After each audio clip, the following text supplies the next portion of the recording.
What's up, FunAhead fans? Thank you guys so much for being back here and tuning in to FunAhead TV. If you've missed the past few episodes, or a couple episodes, go back and check those out. Basically, my 2001 996 Porsche Carrera 4 is in completely fine running order. Well, it was. It's not right now. It is now a 23-year-old, 111,000 mile Porsche 911. She's getting old, you know? Anyway, what are we gonna do today? Well, we, as you can see, have yet to take down the rotating assembly, which means we have not analyzed what the main bearings look like, what the big end connecting rod bearings look like. We haven't gone super in depth on what the iron cladding coating on the piston skirts look like, and we definitely haven't looked at the cylinder walls yet for bore scoring. So the purpose of this episode is to do a full analysis of all of the parts that were in this engine, all the things that could possibly wear and go bad eventually. We're taking a look at in depth today. This thing has 111,000 miles on it, all original hardware inside the engine, and it was still running strong. The question is, was it? Was it running strong? Well, we're gonna find that out really soon. All right, well, first, foremost, and full of piss and vinegar, we're gonna kick things off by tearing down the rotating assembly. Now, if you're not familiar, this is basically the core of the M96, M97 engine. Of course, over there we have the case halves. This is the rotating assembly. And then the block basically just holds that rotating assembly. So contained within this are all of the bearings for the crank, the main bearings. And of course the rod bearings, because the rods are within this as well, if you can't tell by the rods that are hanging outside of it.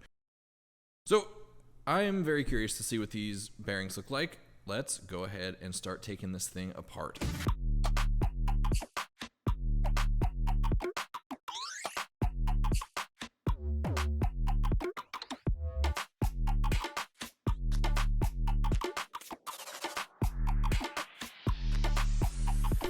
All right, everyone. Well, look, we officially have everything torn down. Crank's just sitting there, chilling, you know, just being a sweet old crankshaft. Now it's time for some analysis. What should we start with? Well, we have so many freaking things to do. I've got the pistons and rods over there. We'll work our way to those. What if we start with the mains, we'll look at the crank, then we'll meander over to look at the pistons and the rods, and then we'll look at the cylinders. The mains. Well, they look pretty good. Everyone who knows engines, bear with me for 2 seconds. This is a bearing. Now, I know that doesn't look like what you think of when you think of a bearing. You think of like a roller bearing or a ball bearing, something like that. The very first thing that the oil pumps to in just about any engine is the crankshaft, so that it can maintain lubrication. And this is exactly what's so important about the oil in your engine. So the oil comes up through these little holes. See, you can see through that, and then squeezes out, basically works its way outwards. This is sealing with the crank like this. And you can see where that gap is right there. So this bearing is machined to be perfectly smooth on this surface so that it, you know, holds a nice little super thin layer of oil at all times. And so the crank, hypothetically, never touches this metal. It never does at all. This is strictly a surface that can allow the oil to kind of form to, and then the crank then rides on the oil. Whenever you hear someone talk about a main bearings are what the crank rides on. And actually, coincidentally, this is the most worn main that I saw, so this works out really well because all these other ones, they look very uniform, very good, nothing weird, but there's no copper coming through, nothing strange. On this one, however, there is this little spot right here where you start to see little hints of copper coming through. Overall, that's not a big deal. Why? Because there are 14 other main bearings taking a hit. These mains could have gone a long time. Thrust bearings, so these are the thrust bearings. They sit right here, boom, like that, one there, and then one right here. Basically what they do is prevent the crank from thrusting, going forward and back. Manual transmission cars are notorious for putting more stress on their thrust bearings because, you know, you're putting a little bit more axial load with the clutch, so then therefore, you know, you've got a little bit more wear on these. However, these look really good. This is the other one. Overall, not bad. So bearing carrier assembly, very good. This thing could have kept going a long time. Let's look at the crank really quick. So what we're looking for on the crank is basically any amount of scoring on the steel. By the way, these are steel. This is a very heavy thing. This whole thing is like, oh, geez. It's like difficult to pick up with one hand. These surfaces, of course, are where all of the bearings touch. The ones that are offset are the ones for the connecting rods. These are literally the ones that input the force into the crank to then go turn the transmission. These are, of course, the actual bearings that the crank itself rides on, the main bearings. So again, what we're looking for on any of these is any amount of scoring where there could have been like a piece of dirt, or in an even more extreme case, in the case of like a failed connecting rod bearing or main bearing, you would see these get pretty marred up. When you hear about a spun bearing is when there's so much bearing wear on usually one of the connecting rod bearings that the bearing just turns and it does this basically. It cannot go anywhere. There's so much heat in it that it just gets pushed out of where it's seated and causes all sorts of damage. So that would literally ruin a crankshaft because you can't just machine big gouges out of this. So that's why we're looking for any sort of imperfections. Now, with that background in mind, let's take a look at all these. I kind of did this off camera. I took a look at all these, but I didn't see a single thing. These all look very good. The bearings did their job. All right, crank, good. No damage there. What we'll do is in the machine shop, we will polish this thing up. We'll use some very, very fine grit sandpaper on this special belt machine that basically, will spin the crank and then the machine can kind of go in there and touch all of these surfaces. So we'll just polish them, get them perfectly smoothed again and ready for the new bearings that are going in this engine. All right, now let's not look at the case halves quite yet. Let's go over there and look at the connecting rod bearings. Alrighty, well, let's go ahead and do some piston and connecting rod bearing analysis. So just to give you some context, we're looking at cylinders 1, 2, 3, 4, 5, 6. First and foremost, let's talk about the elephant in the room, and that is the ironclad coating. There were definitely several pistons that were not ideal. For example, this was the one that I pointed out to you guys when it was still in the engine in the last episode. So you guys saw this mark right here. On the other side, well, there's this big pad here that is thinning out, and then there's several spots here that have straight up chipped away. Again, this is the coating that basically, once this disappears completely, then you have, as you can see, raw aluminum exposed, and then that is exposed to the straight up aluminum with, of course, silicone cylinder liner, and then you get aluminum on aluminum contact. That basically results in the welding of both aluminums together, and therefore you get bore scoring. So seeing this disappear is not good. Good news is you can, well, if there's a good news, the silver lining, okay, maybe also that's a bad phrase as well. What I'm trying to say is you can see this in your oil filter. Look for a very thin, clear substance, and that is most likely your iron cladding. And that, of course, will give you an indication as to whether or not you're experiencing any level of iron cladding degradation. I did go ahead and remove the piston off of the connecting rod just so that we can analyze the upper end here. We'll just look at that one for reference for probably what all of these looks like. Cylinder 4 though did have quite a bit of bits missing from its iron cladding. Not too much on that side. Some scoring for sure, but the upper part, I mean, yeah, look at these big bits that were missing. Not ideal. Yeah, so we will pay close attention to the cylinder 4 and see what we've got going on with regards to that when we look at the bores. 5, okay, actually 5 overall is not terrible. It's got a couple of pieces missing and a couple little score marks, but this bottom part is like looks pretty dang good. Same with cylinder 6. I mean, this pad has nothing wrong with it, and its thin spot isn't even all that thin. This upper ironclad coating, though, obviously does have some bits missing from it. That is the analysis of the ironclad coating on the pistons. Overall, my takeaway from this would be that this is the start of something bad. It's not going to take too terribly much longer for there to be some pistons that end up missing big chunks of this ironclad coating, especially if I were to do several more track weekends with these pistons. Let's now move on to talking about the big end bearings. Obviously, the top of the two big end bearings takes the biggest hit Reason being, well, when you have a combustion happen, boom, the piston's forced down. This is the bearing that pushes into the crank and transmits the motion. So all of these do have some level of wear on the top connecting rod bearing. Basically what we're looking for is any level of copper showing through. That would be an indication to us that, okay, that bearing has been pretty well worn. Overall, cylinder 1, this didn't look too bad. This one overall had a lot of life left in it. Going down the line, piston 2 also looked pretty good, about the same as cylinder 1. Cylinder 3, still no copper coming through. It's just a little bit more of a pronounced wear patch. Connecting rod 4, this is the one on the Boxster that basically had failed. This wear patch doesn't look severe at all, so I guess that's good.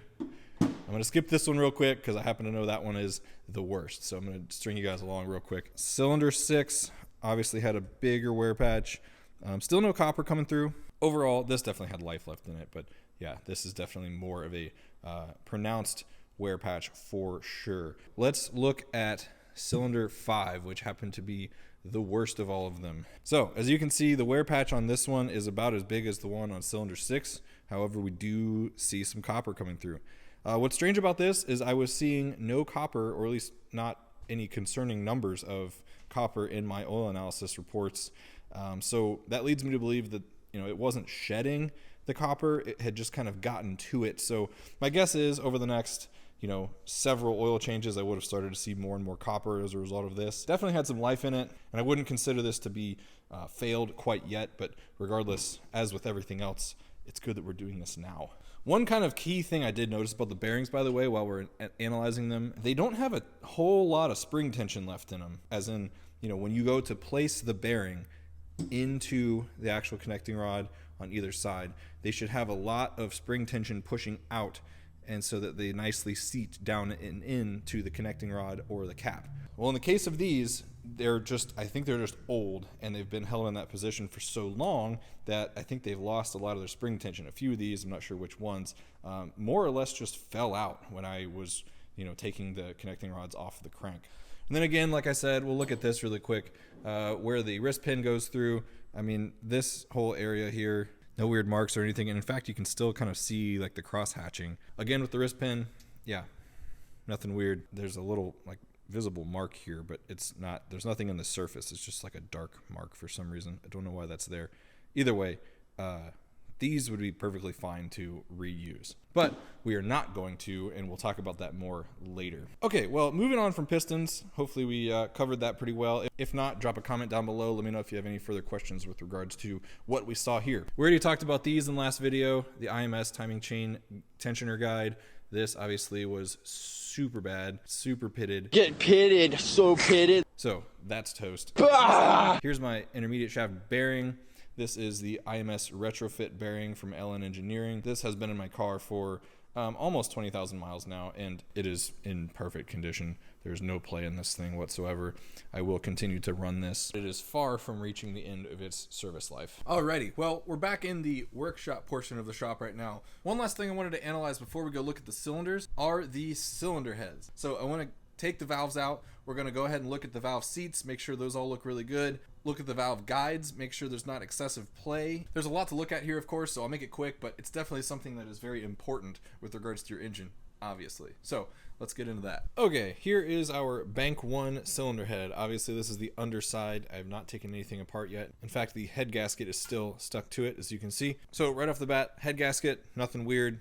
Everything looks, you know, in fine shape. Obviously that black coating does come off when you remove the cylinder head. Valves look like, well, they have been used. Then we're going to go ahead and use a valve keeper remover tool and take these valves out. It's kind of interesting though, is looking at this cylinder obviously was burning a little bit differently than the other two. That is a little bit strange. I'm not sure what would have been causing that. I guess these intake valves do look a little bit differently than the other two.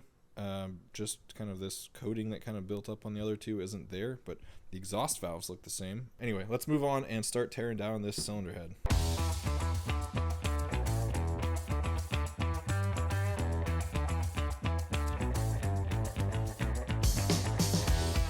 All right, well, I've got 4 of the intake valves taken down so far. Let's look really quick at the intake valves. So What I was talking about is analyzing the valve guides, and what you don't want is too much play in a valve guide. And I don't know if you can see this, but I'm like shaking this right now, and there is absolutely no play in this guide. So that is perfect, and it slides really nicely.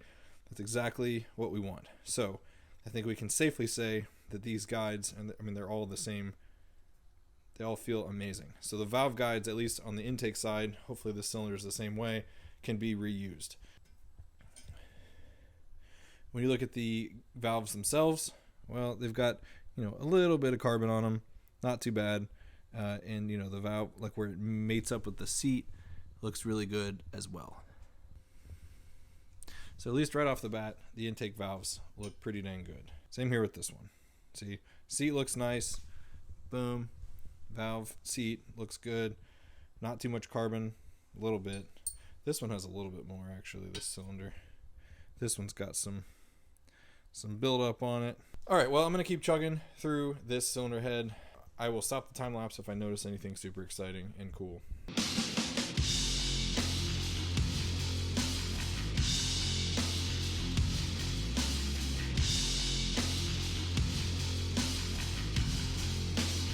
Well, we've got all of the exhaust valves out now, except for, I have 4 of them still sitting in there, but all the hardware's out. So I'm going to go ahead and flip this up, and then we'll take these valves out together. So while we're doing that, we're going to just go ahead and analyze the guides. So the exhaust valves do have a tiny bit of play. That's just across the board, I'm noticing. I'm guessing that's due to the fact that these valves get so much hotter. They probably want to allow for a little bit extra tolerance for when the valves inevitably expand after getting super hot. But I would not say there's an alarming amount of play in these whatsoever. Obviously, we'll have that confirmed by Elon, the expert, when we are at the machine shop. But I would say, yeah, these are not concerning whatsoever. As far as how these look, not bad. Ports themselves look decent. The valves, yeah, there's a little bit of build up on them, but you know, these have never been cleaned. I think inevitably you're gonna get a little bit of carbon on them over time, and you know, the seats themselves, where the valves seat to the cylinder head, do look clean. What's interesting is you get differences from side to side, even within the same cylinder. These 4 are from the same, these 4 are from the same. Like, look at the difference between these 2 exhaust valves. Same here, same here. I don't know why that is. Very interesting. Anyway, obviously all of these are getting sandblasted, very well cleaned up. We're doing a 3-angle valve job on both cylinder heads. So yeah, at least for bank 1, this cylinder head is looking really good. Same with the valve guides. Everything looks good there. So I'm going to go ahead and assume it's the same story for the bank 2 cylinder head, but I will again let you guys know if anything weird comes up with regards to that as I'm taking it down. Now, before we go taking the bank 2 cylinder head down, I did really want to follow up on something. I had mentioned that this valve was kind of the odd man out on bank 1, whereas these 2 kind of had some carbon buildup in the ports. However, when you look at bank 2, all 3 of these ports look like this cylinder, making these 2 the odd man out. Now, this does actually make some sense. I would always have a sooty right tailpipe, and the right tailpipe is the exhaust that comes from bank 1. So I suppose maybe that makes sense, because maybe that soot was coming from these 2 cylinders alone. First, I was thinking this cylinder was the odd man out, and I think actually these 2 cylinders are the odd man out. Heat cycled, old, high mileage valve stem seals are definitely showing their age. Again, name of the game, aging rubbers and plastics. These are no exception. Basically, these are rubber with kind of a spring on the outside of them that kind of helps keep tension. But especially some of the exhaust valves that I just took out, they basically just fell out, like with next to no tension around the valve stem itself. And obviously what those do is they seal off the oil that's, you know, floating around the upper part of the cylinder head from getting down into the combustion chamber. It probably would not have been long before some of these started to give up the ghost. Now let's go look at some cylinder bores. All right, everyone, it is time. Let's go ahead and look at the cylinder bores, see what kind of shape they're in. I'm going to start with bank 1, cylinders 1, 2, and 3. That is, again, the cylinders that are less notorious for bore scoring. And we'll work to bank 2 in a second here. All right, now I'm going to do my best to show this.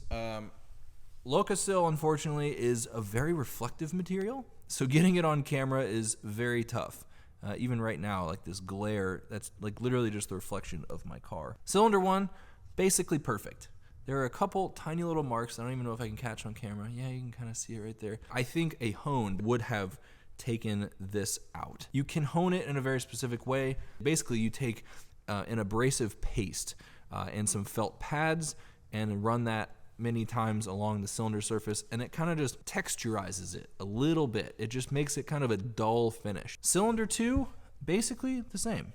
And in fact, it might even be a little bit better. I don't see any marks just with my naked eye. Yeah, anything that you're seeing in the camera is likely just reflection. Okay, cylinder 3. There were a few marks in this one. Yep, see that there?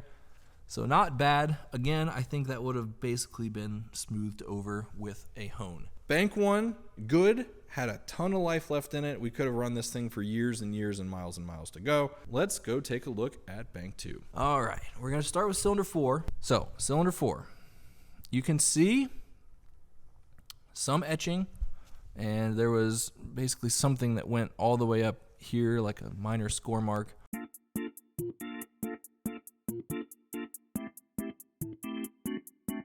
Cylinder 5, basically the same way. There's some minor etching you can see. Kind of goes more or less all the way up the entire piston stroke there. Cylinder 6, well, again, same kind of deal. It's primarily at the very bottom of the stroke, which they say is where bore scoring starts. This engine was burning no oil, by the way, which is a leading indicator that you're having bore scoring. So these etches were not bad enough to allow any oil by the rings. So anyway, to sum it up, Bank 2 had some minor etching. I think it was a little bit too severe to really be smoothed over with a hone, how the etching was on Bank 1. As long as the pistons held their iron cladding, then these cylinder walls would have continued to be able to be run for years and years to come. Now the question is, would they have stayed on? So the pistons, I believe, are the limiting factor, which makes perfect sense because those are literally the things that cause bore scoring in the end. Okay, everyone, well, we went over a lot. So if you have any questions, please feel free to drop them in the comments down below. But I just wanted to be able to throw as many things at you guys as possible. Anything that is a possible reliability concern with these engines, I wanted to analyze and show you. So hopefully you found this helpful. If you did, please give it a like. It really helps my channel out a lot. And please subscribe if you want to see this engine through to completion when it is the most beefy M96 on the planet. But before we end this video for good, I guess we still do have the lingering age-old question of, is the M96 a reliable engine? Honestly, let's debate in the comments below. You let me know what you think. Now that you have the data points from my engine, which is an internally untouched engine, all the original components, 23 years old, 111,000 miles, been tracked many times. I mean, this car has been driven. So the two big things going against it right now is we have scuffed cylinders. I'm not gonna call them scored quite yet, but they're scuffed. It's the very early stages of bore scoring. And we have that one connecting rod bearing that's showing quite a bit of wear. Again, that one was not showing any copper in my oil analysis reports, so I think it still had quite a bit of life left in it. And quite honestly, the cylinders probably had quite a bit of life left in them. We don't know. That's the thing though. Had I tracked it several more times, I think the cylinders and that conrod bearing would have definitely shown that they are on their way out, but I probably could have gotten years worth of just around town or curvy road driving out of this engine before it actually did end up needing a rebuild. And I'm sure it would have reliably done all that, just like it has reliably taken me from A to B for years now, over the last 20,000 miles. It has been flawless for me, always gotten me where I need to go, never left me stranded. So I think my opinion of it is, yes, this engine is a reliable engine. You can't expect an engine to have no issues for forever. This is a sports car, guys. It is a high-strung engine. It's a couple years away from being a classic car. I mean, at that point, time is almost as big of a thing as mileage with regards to a lot of aging parts. And yet it was still chugging along, no problem. I could have jumped in the car and driven it out to San Diego, and I guarantee it would have gotten me there and back, no problem. If you do take on the caretaker role of one of these cars, of course I'm gonna have to put some money into it. Of course you're gonna have to do some level of mechanical restoration over time. So is it reliable? My stance is, yes, the M96 is a plenty reliable engine. And it does, just like any other mechanical thing, show age over time. So anyway, with that, I hope you guys found this very informative and hopefully at least entertaining. I really appreciate each and every one of you for being here. Yes, you, I'm looking right at you. And I will see you all hopefully in the next episode. Thank you for watching FunAhead TV. Oh, hey FunAhead friends and family. Thanks so much for watching that video. If you want to see even more great FunAhead TV content, please click the suggested video right here. I'll see you over there.